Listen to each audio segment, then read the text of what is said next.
하나님 말씀 보겠습니다. 마가복음 14장 66절부터 72절까지. 마가복음 14장 66절부터 72절까지 제가 읽겠습니다. 베드로는 아랫뜰에 있더니 대제사장의 여종 하나가 와서 베드로가 불 쬐고 있는 것을 보고 주목하여 이르되 너도 나사렛 예수와 함께 있었도다 하거늘 베드로가 부인하여 이르되 나는 내가 말하는 것이 무엇인지 알지도 못하고 깨닫지도 못하겠노라 하며 앞뜰로 나갈새 여종이 그를 보고 곁에 서 있는 자들에게 다시 이르되 이 사람은 그 도당이라 하되 또 부인하더라. 조금 후에 곁에 서 있는 사람들이 다시 베드로에게 말하되 너도 갈릴리 사람이니 참으로 그 도당이니라. 그러나 베드로가 저주하며 맹세하되 나는 너희가 말하는 이 사람을 알지 못하노라 하니 닭이 곧 두 번째 울더라. 이에 베드로가 예수께서 자기에게 하신 말씀 곧 닭이 두 번 울기 전에 내가 세 번 나를 부인하리라 하심이 기억되어 그 일을 생각하고 울었더라. 아멘. 기도하겠습니다. 하나님 아버지 감사합니다. 이 시간에 우리 주님께서 우리에게 말씀하실 때 우리가 주의 말씀을 듣게 하시고 성령의 깨닫게 하심을 따라 말씀을 내 말씀으로 적용할 수 있도록 도와주시고 인도해 주시사 레마의 말씀이 되게 하여 주시고 하나님께 영광 돌리는 귀한 시간 되게 하여 주시옵소서. 감사드리며 예수님 이름으로 기도하였습니다. 예수님께서 체포돼서 끌려가실 때 베드로는 그래도 예수님을 따라서 가게 됩니다. 자기가 호언장담했던 말 때문이었는지는 모르겠지만 용기를 내서 따라가기는 했는데 54절에 보면 유명한 표현 나오죠. 예수님을 멀찍이 따라갔다 그랬어요. 어느 정도 거리를 두고 따라간 것입니다. 여차하면 도망가겠다는 마음 상태죠. 그렇죠? 스탠바이 상태로 그렇게 따라간 것입니다. 이 멀찍이라는 단어 하나가 우리 신앙생활의 모습을 너무 적나라하게 고발해 주는 것 같습니다. 하나님께서는 우리에게 전적인 헌신, 전적인 순종, 내 삶을 온전히 드리는 것을 원하시는데 우리는 멀찍이, 적당한 수준까지만 주님을 따른다는 것입니다. 여차하면 주님을 부인할 수도 있는 예비 상태로 내가 갈지는 않은가. 저는 어디 회사나 관공서의 커스터머 서비스에 전화를 해서 막 이렇게 짜증을 낼 때가 좀 있어요. 전화 연결이 되게 어렵잖아요. 그렇죠? 켜놓고 막 10분, 20분 지나도 막 안 되니까 막 짜증이 나고 그러는데 어쩌다가 통화를 하게 되면 상담원들이 보통 제 인적 사항을 확인하고 그리고 대화를 시작합니다. 근데 가끔 그 중에 제 직업을 물어보는 사람들이 있어요. 뭐 하냐고. 뭐 이제 직업 관련 의료보험이나 뭐 소득 관련돼서 이런 걸 조사하는 사람들은 직업 물어봅니다. 그러면 그때 아주 난감하죠. 나는 목사다 그래야 되는데 그러면 전투력이 확 약해지잖아요. 목사가 짜증을 냅니까? 그래서 목사가 왜 이렇게 성질 부리느냐 그럴까봐 망설여지는 겁니다. 그래서 뭐라고 대답하느냐면 나 교회에서 일한다 그렇게 대답해요. 그러면 이제 거기까지만 듣고 좀 넘어가 주면 좋은데 어떤 분들은 교회에서 무슨 일을 하는데 그러면서 물어봐요. 그제서야 이제 제가 나 프리처라고 패스터라고 이렇게 이야기합니다. 그러고 나서 이제 지인작에 그냥 목사라고 이야기할 걸. 아니 지인작부터 그냥 화내지 말 걸. 처음부터 그런 생각이 드는 거죠. 적당히 따라가는 것입니다. 적당히 멀찍이. 베드로는 이렇게 여차하면 도망갈 준비 상태로 예수님을 따라갔는데 예수님은 대제사장의 집들에서 신문을 받으셨고 베드로는 아랫뜰에서 불을 쬐고 있었습니다. 그때 여종 하나가 불을 쬐고 있던 베드로를 도발합니다. 당신도 나사렛 예수와 같이 있었습니다. 그러자 무슨 말인지 모르겠다고 첫 번째로 예수님을 부인했고 베드로는 곧 자리를 옮기게 됩니다. 어디로 옮겼어요? 그 여종이 무서워갖고 곤란하니까 자리를 옮겼어요. 68절 보시면 앞뜰로 나아갈새 이렇게 되어 있어요. 앞뜰로 옮겼습니다. 앞뜰은 대제사장 저택의 출입구를 말하는 것인데 출입구로 옮겨갔다는 것은 베드로가 이러지도 못하고 저러지도 못하고 들어가지도 못하고 나가지도 못하고 안타까운 상황에 있다는 것을 상징적으로 보여주는 말씀인 것입니다. 있으려면 뜰 안에 계속 있고 도망가려면 다른 제자들처럼 그냥 가버리면 되지. 거기 왜 앉아 있는 거예요? 거기 왜 서 있는 거예요? 어정쩡하게 말이죠. 이게 딱 우리의 모습 아닙니까? 가끔 내가 신자인지 아닌지, 내가 믿음이 있는 건지 없는 건지, 내가 정말 예수님을 사랑하는 건지 예수님을 사랑하는 게 아니라 나를 사랑하는 건지. 아까 말씀드린 대로 우리가 적당히 신자, 멀찍이 성도다 보니까 어정쩡한 모습이 우리 가운데 있다는 것입니다. 그 현관 앞들에서 베드로가 이제 2번도 예수님을 부인하게 됩니다. 그런데 여기 이 사건을 기록한 마가복음의 구조를 보면은 이렇게 되어 있어요. 54절에 베드로 이야기가 나오고, 그리고 예수님의 신문 받으시는 모습이 쭉 나온 다음에 66절부터 다시 베드로 이야기 나옵니다. 다시 한번 샌드위치 기법을 등장시키고 있는 것입니다. 이것은 지금 베드로가 예수님의 신문 당하심을 다 보았다, 이것을 암시하고 있는 거예요. 처음부터 끝까지 베드로가 멀찍이서 불을 쬐면서 이렇게 보고 있었지만 다 봤다는 거예요.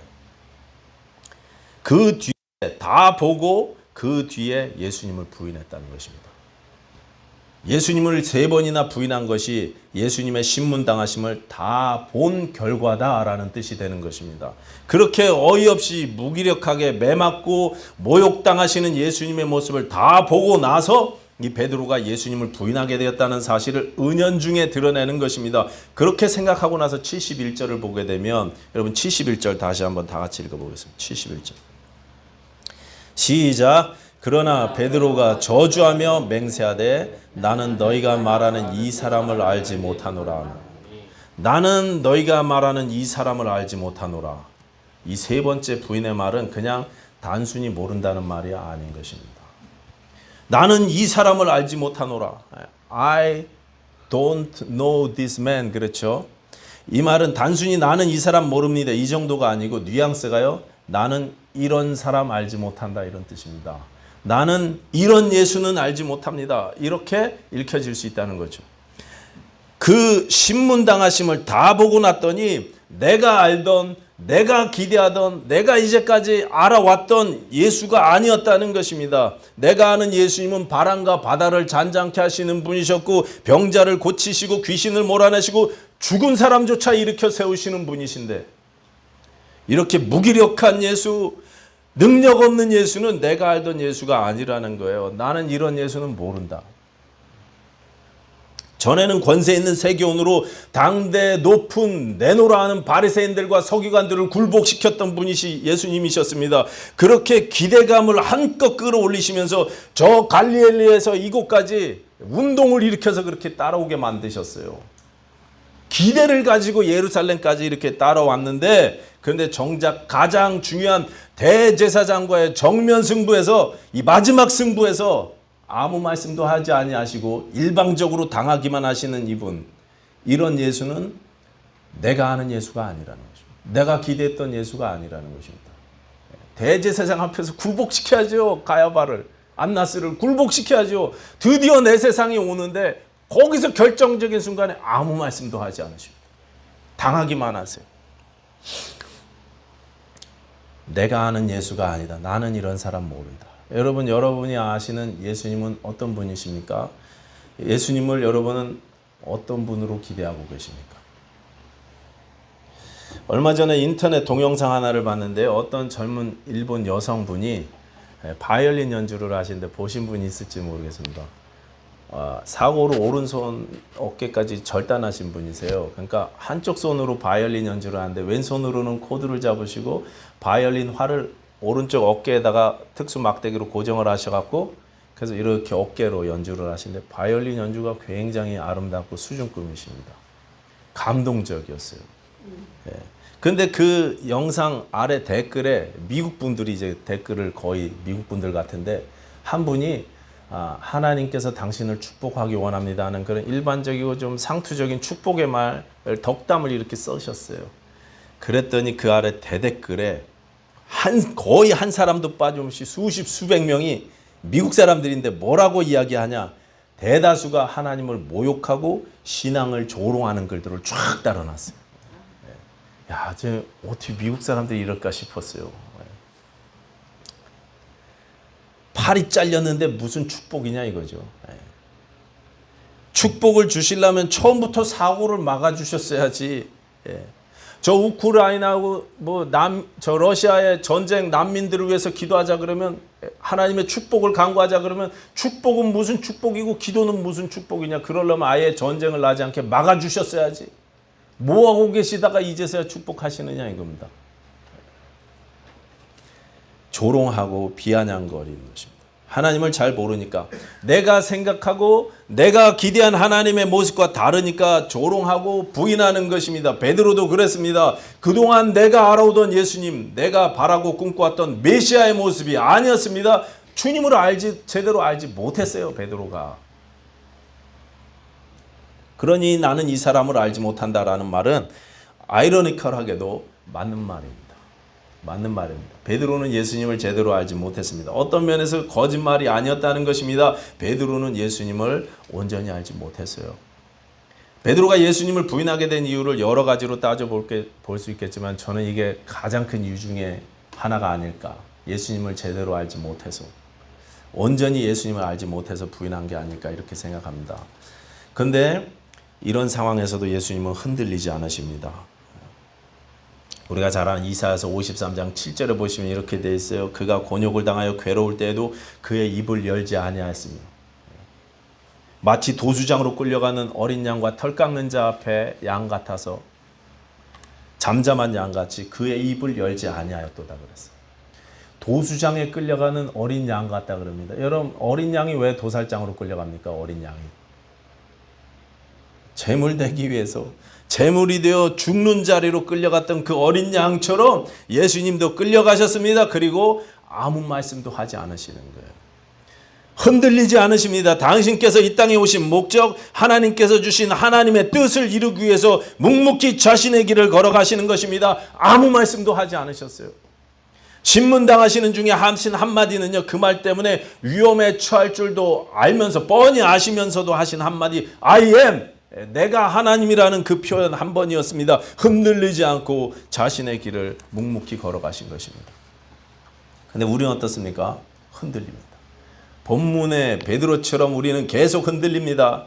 베드로는 대단한 위협도 아니었는데 그냥 문지기 여종이 너도 이 사람하고 같이 있었지, 그 한마디에 흔들려 버렸습니다. 대단한 이슈가 아닌 것에도 우리가 흔들릴 때가 너무나 많다는 거예요. 금전 몇 푼의 이익 앞에서, 사람들의 인정과 알량한 자존심 때문에, 내 명예와 세상의 즐거움 앞에서 예수님을 부인하고 흔들리는 경우가 우리 가운데 많이 있다는 것입니다. 내가 아는 예수님은 내 질병의 문제를 해결해 주시고 내 사업의 문제도 해결해 주셔야 하는 분인데, 그런 예수님이 아니라는 생각이 들 때 흔들리는 것입니다. 다 나의 이익과 나의 이해와 관계되어져 있어요. 제가 전에 살던 곳에서 교통딱지를 한번 심하게 끊은 적이 있었는데요. 스피드였는지 신호 위반인지 지금 잘 생각이 안 나는데 엄청 비싼 거 하나 끊었습니다. 웬만하면 돈을 내려고 그랬는데 너무 벌금이 세서 제가 잔머리를 굴렸어요. 그래갖고 교회가 있던 지역, 이 지역구의 시의원을 제가 알게 됐거든요. 흑인 여성분이셨는데 그분한테 가갖고 청탁을 했습니다. 좀 빼달라고. 경찰서 가서 이거 좀 빼달라고. 그래갖고 벌금을 무마시켰습니다. 근데 이 시의원님이 어느 날 제게 부탁을 합니다. 자기 지역구에서 몸이 아픈 아이들을 위한 행사를 하는데 저보고 나와서 축복 기도를 해달라는 거예요. 가보니까 완전히 이게 말이 좋아서 그거지. 다음 선거를 위한 자선 행사 정치 쇼였습니다. 근데 제가 받은 게 있으니까 거절을 못하고 가서 기도를 해줬어요. 그렇게 기도를 해줬더니 이 인간이 다음에 또 불러. 일만 있으면 불러요. 자기 그거에 이용해 먹는 거지, 선거를. 그런 행사에 가서 어려운 아픈 아기들을 위해서 기도해주고 축복해주는 것은 참 귀한 일이고 복된 일인데, 저는 거기에 사명감으로 간 게 아니고 거래 때문에 갔습니다. 거래 때문에. 돈 몇 푼에 코가 깨어가지고 투덜투덜거리면서 갔어요. 이 인간이 나를 이용하네 그러가면서 갔어요. 알량한 세상의 금전 몇 푼 이익 앞에서 내 자존심과 게으름과 내 개인 생활의 즐거움 때문에, 돈 때문에 내 신앙이 무너지고 흔들리고 넘어질 때가 우리에게 있다는 것입니다. 히브리서 11장에 우리 믿음의 선진들은 세상이 감당하지 못하는 사람들이라고 표현할 만큼 흔들리지 않았습니다. 더 좋은 것, 흔들리지 않는 나라를 바라보면서 흔들림 없이 믿음의 길을 걸어갔어요. 근데 우리는 너무 흔들리니까 히브리서 12장 28절은 뭐라고까지 말씀하시느냐? 그러므로 우리가 흔들리지 않는 나라를 받았으니 즉 은혜를 받자. 흔들리지 않는 나라를 받았은 즉 은혜를 받자. 다른 성경에는 감사하자 이렇게도 번역되더라고요. 감사하자. 이로 말미암아 경건함과 두려움으로 하나님을 기쁘시게 섬길지니 우리 하나님은 소멸하는 불이십니다. 우리는 너무 흔들려요. 흔들리지 않는 나라를 받은 우리가 너무 흔들린다는 것입니다. 오늘 본문의 베드로를 우리가 그런데 비난할 수 있을까요? 수제자가 돼갖고 이게 뭐냐 비난할 수 있습니까? 아니요. 비난할 수 없습니다. 여러분 신앙이 흔들리는 우리 교회 교우 어떤 분을 여러분이 비난할 수 있습니까? 아니요. 비난할 수 없어요. 저는요 우리 신앙의 이 단계에 이 흔들림이 꼭 필요하다고 생각합니다. 전에 노 목자님이 시험 드는 건 좋은 일이라고 그러죠. 시험 들고 나서 성장한다고. 흔들리는 건요 우리 신앙 단계 어떤 면에서 보면 꼭 필요한 일. 신앙생활은 예수를 부인하느냐 아니면 자기 자신을 부인하느냐 이것에 끊임없는 싸움입니다. 끝없는 싸움. 오늘 한번 내가 신앙을 지켰다고 다음 주에 신앙 또 지킬 수 있습니까? 다음 주 되면 또 바닥 나갖고 말이죠. 팍 떨어져갖고 그래갖고 오늘보다 더 심하게 주님을 부인하는 일들이 비일비재하더라는 거예요. 내 자신의 힘만으로는 그렇게 하지 못합니다. 성령께서 도와주시지 않으면 날마다 내가 성령 충만하지 않으면 우리는 한순간도 제대로 설 수가 없는 것입니다. 그래서 갈라디아서 2장 20절에서 사도는 나는 날마다 그리스도와 함께 십자가에 못 박혀 죽노라 이렇게 고백했어요. 내가 그리스도와 함께 십자가에 못 박혔나니 한 번 못 박히고 끝나는 게 아니라 날마다 매 순간 십자가에 못 박혀 죽는다는 것입니다. 반복적으로 죽는다는 것입니다. 끊임없는 자기 부인, 끊임없는 자기 부인. 자, 그러면 어떻게 끊임없이 나를 부인해서 내 안에서 그리스도가 사시고 나는 죽는 삶을 살 수 있을까? 자, 먼저 오늘 읽지는 않았지만 대제사장 뜰에서 신문이 진행될 때 사람들이 예수님을 죽이려고 증거를 찾았는데 얻지 못했다고 55절에 말씀하고 있어요. 이 사람이 이 얘기하고 저 사람이 저 얘기했는데 다 맞지 않았습니다. 그런 많은 증언들과 증인들이 있었는데 그 중에 딱 한 가지만 골라서 마가복음에서 기록을 하고 있는데 그 증언이 뭐였냐면 이 예수가 손으로 지은 이 성전을 헐고 손으로 짓지 않은 성전을 사흘 만에 짓겠다 그랬습니다 하는 증언이었어요. 물론 이건 살짝 바꾼 거짓말이지만 실제 예수님이 비슷한 말씀을 하시긴 했죠. 요한복음 2장에서 너희가 이 성전을 헐라 내가 사흘 동안에 일으키리라. 성전된 자기 육체를 가르쳐서 그렇게 말씀하셨어요. 근데 왜 이거를 드러내서 이렇게 이야기했냐, 왜 조작해서 이렇게 이야기했냐 하면 성전은요 유대인들에게 너무나 중요한 가치이기 때문에 그렇습니다. 종교의 중심이고 그들 신앙의 중심이었습니다. 그래서 자기 동료들의 분노를 유발시키기 위해서 지금 이 거짓 증언, 성전과 관련된 거짓 증언을 하고 있는 것입니다. 손으로 지은 성전, 우리의 종교는요 사실 이게 거짓 증언이지만 예수님께서도 그렇게 말씀하셨어요. 비슷하게. 이 성전을 헐라. 이 성전이요 헐어져야 돼요. 무너져야 됩니다. 우리의 종교는 무너져야 됩니다. 어떤 사람은 돈이 종교고 어떤 사람은 자식이 종교고 건강이 종교인 사람들이 있습니다. 여러분 건강 종교인 사람들은 음식도 막 너무 가려서 먹어요.